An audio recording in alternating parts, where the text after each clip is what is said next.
आज ही ओला dock app download करें। ओला dock, doctor का अपॉइंटमेंट आसानी से।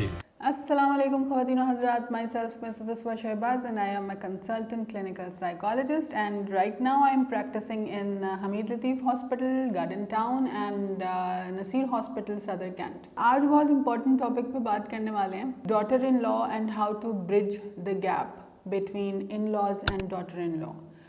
अच्छा, बड़ा कॉमन सा टॉपिक है लेकिन बहुत सारे इसके अंदर ऐसे ग्लिचेस आ जाते हैं और इस तरह के गैप्स आ जाते हैं शुरू ही में। जब आप रिश्ते को समझ रहे होते हैं तो आपको बहुत सारी एक्सटर्नल हेल्प मिल रही होती है, एक्सटर्नल जो है वो फ्यूलिंग हो रही होती है दोनों साइड से।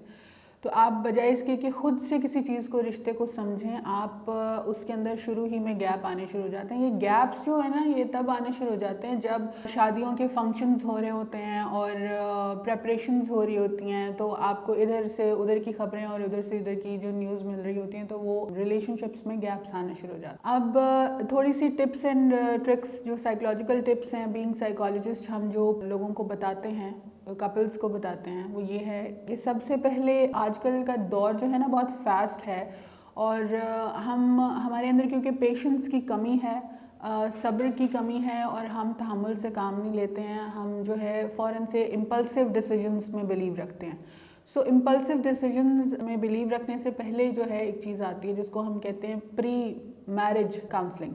ठीक है जी, प्री मैरिज काउंसलिंग जो है, मेरे पास जितने भी कपल्स आते हैं या जिनकी शादियां होने वाली हैं, बच्चियां या बच्चे जो भी हैं, तो हम उनको ये गाइड करते हैं कि आप शादी जब आपकी फ़िक्स हो जाए तो आप दोनों कपल जो हैं एक प्री मैरिज काउंसलिंग ले लीजिए। इसके हार्डली 2 से 3 सेशंस होते हैं जो आपके लिए बहुत फ़ायदेमंद साबित हो सकते हैं, जिससे आपको ये पता चल जाएगा कि आपने कितना जो है एक्सटर्नल एलिमेंट्स को जो है वो प्रोजेक्ट करना है और किसको नहीं प्रोजेक्ट करना है, किन चीज़ों को। ठीक है जी, सबसे पहले ये आपके लिए टिप ये है कि हर ससुराल जो है ना वो टॉक्सिक नहीं होता। ठीक है, क्योंकि पहले ये लड़की के लिए इमेज बना दिया जाता है कि जी वो ऐसा है, वो ऐसा है, तुमने ये नहीं करना, वो नहीं करना। बहुत सारी टिप्स आपको दी जाती हैं, बहुत सारी आपको चीज़ों के ज़रिए इन्फ्लुएंस किया जाता है। जहन में एक बात ज़रूर रखिए कि जब आपकी शादी हो रही है, जब आप किसी भी तरह, आप किसी भी रिलीजन से हैं, किसी भी मज़हब से हैं, आप अपनी शादी का जब कॉन्ट्रैक्ट जो है उसको साइन कर रहे हैं, तो आपके अंडर योर सिग्नेचर आपका हस्बैंड भी आता है और उसकी सारी फैमिली भी इंक्लूडेड है उसके अंदर। एक पैकेज आपको मिलता है जो इंक्लूडेड है, जिसके अंदर आपको बहुत सारे बेनिफिट्स मिलने वाले हैं, जिसके अंदर आपको बहुत सारी हैप्पीनेस मिलने वाली है और जिसके अंदर बहुत सारी पॉजिटिविटी होती है। लेकिन कई दफ़ा इसको इन्फ्लुएंस इस तरह से किया जाता है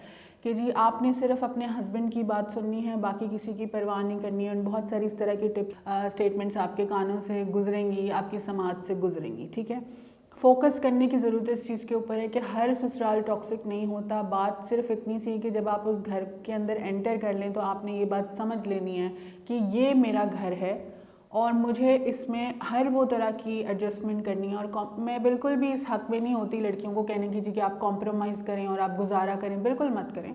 अगर आप थोड़ा सा माइंडेड होकर सोचेंगी तो आप बहुत सारे अच्छे डिसीजंस ले सकती हैं और बहुत हेल्पफुल वो फैमिली आपके लिए, और आप बहुत हैप्पी लाइफ गुजार सकते हैं। फर्स्ट जो टिप आपके लिए कि be flexible about your dowry and gift जो आपके साथ आए हैं उनके लिए बहुत फ्लेक्सिबल रहिए। ये मेरे पेरेंट्स ने दिया था, इनको कोई हाथ नहीं लगाएगा, मेरी डाउरी की चीज़ें हैं, इनको कोई हाथ नहीं लगाएगा।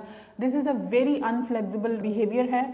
सबसे पहले चीज़ों को जो है ना ये ख़राब करती हैं ये चीज़ें। आप जिस घर में आई हैं अब वो आपका हमेशा के लिए घर है, तो आप ये कोशिश करें कि जो भी गिफ्ट्स और जो चीज़ें आप लेके आई हैं, प्लीज़ उसके ऊपर थोड़ा सा पेशेंस जो है ना वो शो कीजिए, क्योंकि वो आपकी फैमिली है। जिन्हें आप छोड़ आए हैं पीछे, वो आपकी फैमिली तब तक थी जब तक आपकी शादी नहीं हुई थी। ठीक है जी। दूसरी बात ये कि admit yourself as their family member. हम लड़कियां गलती क्या करती हैं कि दूसरी तीसरी थर्ड पार्टी समझ लेती हैं ससुराल वालों को, वो इनके घर वाले ऐसे हैं, मेरे घर तो ऐसे नहीं होता था। ठीक है, ये बात एडमिटेड है कि आप जिस घर में आप 25, 24, 28 साल गुजार के आई हैं, वहाँ पे सिर्फ आपकी ब्रॉटअप हुई है, वहाँ पे आपकी हैबिट्स बनी हैं। लेकिन हैबिट्स अब आप बिल्कुल एक नए सेटअप में आ गए हैं, तो जिस नए सेटअप में आप आए हैं उनके भी घर के कुछ रूल्स एंड रेगुलेशंस हैं। ये बिल्कुल वैसे ही है कि जब आप किसी स्कूल, कॉलेज, यूनिवर्सिटी में जाते हैं तो उनके रूल्स एंड रेगुलेशंस होते हैं जो हमें जितनी जल्दी हम उनको एक्सेप्ट कर लेते हैं, हमारे लिए एडजस्टमेंट ईजी हो जाती है और हम मेंटली और साइकोलॉजिकली भी जो है वो फ्रीक्वेंट होके वहाँ पर अपना बिहेवियर शो कर सकते हैं।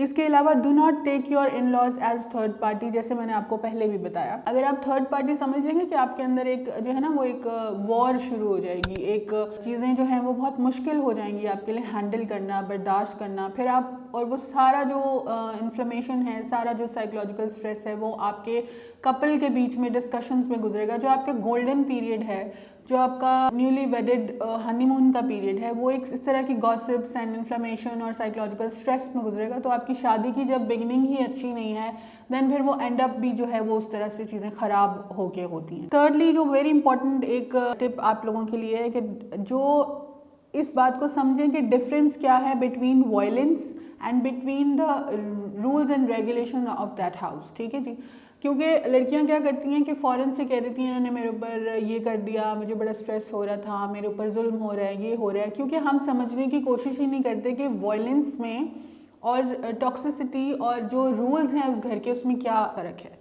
ठीक है, हम जब तक उसको अपना घर नहीं समझेंगे, जब तक आप उसको एज योर ओन हाउस नहीं समझेंगी, ना तो आप उस घर के ऊपर जो है वो रूल कर सकती हैं, ना आप उसके अंदर एडजस्ट कर सकती हैं, और सिर्फ जो एक चीज़ होगी साइकोलॉजिकल स्ट्रेस होगा, डिप्रेशन होगा, और जो न्यूली वेडेड कपल है उसके बीच में फजूल किस्म की गॉसिप से रिश्ता ख़राब होगा। तो ये आपके लिए कुछ टिप्स एंड ट्रिक्स थी, या आप इनको एडवाइसेस कह सकते हैं, एक बीइंग अ साइकोलॉजिस्ट जो मैं नॉर्मली भी लोगों को देती हूँ।